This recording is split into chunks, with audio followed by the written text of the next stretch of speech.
I still hear Ike's last scream in my dreams, sharp, broken, and then suddenly silent. And every time, I wake up gasping, guilt heavy on my chest. I wish we had run when we had the chance. It all began when Prince Kelechi arrived in Ezine from the capital. They said he was coming to bring change, but what followed was a curse.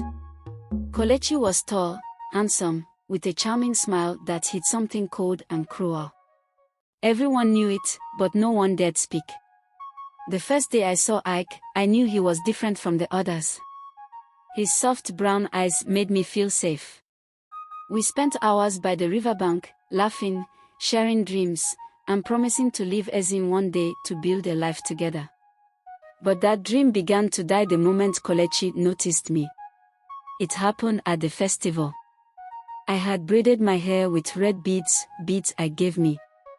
We danced under the moonlight, our hearts light and free, until the drum stopped.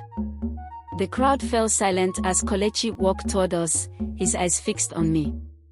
"She belongs to me now," he said, as if I was something to be owned. Ike stood tall. "Amaka isn't a thing you can claim." Kelechi smiled, slow and dangerous.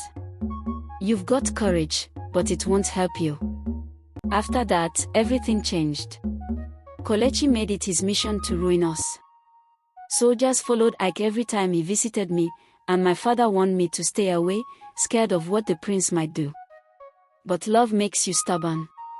We kept meeting in secret, behind the fields, deep in the forest. We thought we were smart. We were wrong. One night, beneath the moonlight by the river, Ike held my hand tight. "Tomorrow, we leave," he whispered. "Just you and me. Before Kelechi takes you away." But the forest betrayed us. There was a soft rustle, a crack of a twig, and suddenly, soldiers surrounded us. Kelechi stepped out, grinning like a snake about to strike. "You thought you could run." His voice was ice. "No one escapes me." I didn't even get the chance to fight back. They dragged him away as I screamed and fought, but the soldiers were too strong. The next morning, morning drums filled the air. I knew, deep in my soul, that something terrible had happened. Pushing through the crowd to the village square, I saw him, my Ike, hanging from the old tree. His lifeless body swayed in the wind, eyes open but empty of life.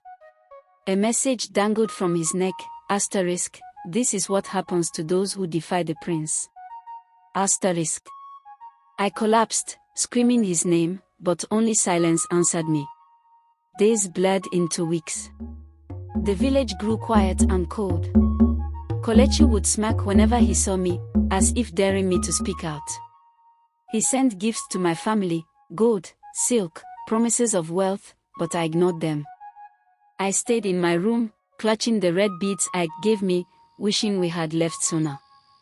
I heard whispers about other girls Kelechi had taken, how they vanished without a trace, their cries swallowed by the night. But no one dared speak against him. Fear ruled over Ezine like a shadow.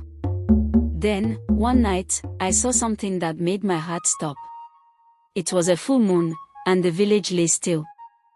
From my window, I saw movement by the riverbank, the same place where Ike and I used to meet. Quietly, I slipped out and hid behind the tall grass. There, in the pale moonlight, stood Kelechi. But he wasn't alone.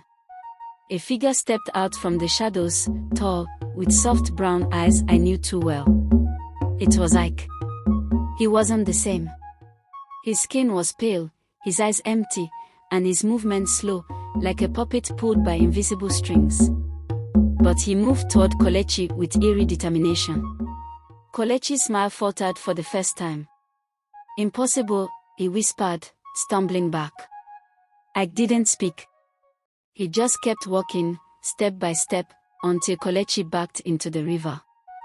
The water pulled him under, swallowing him whole. And just like that, he was gone. The next morning, the village woke to strange news. Kelechi had vanished, leaving no trace. No one asked questions. Fear slowly melted into quiet relief. I never told anyone what I saw that night. But sometimes, when I sit by the riverbank, I feel Ike's presence. The wind carries his name, and the water ripples as if he's walking beside me. Maybe love brought him back to protect me. Or maybe love never really dies. Either way, one thing is certain, Kelechi was never seen again.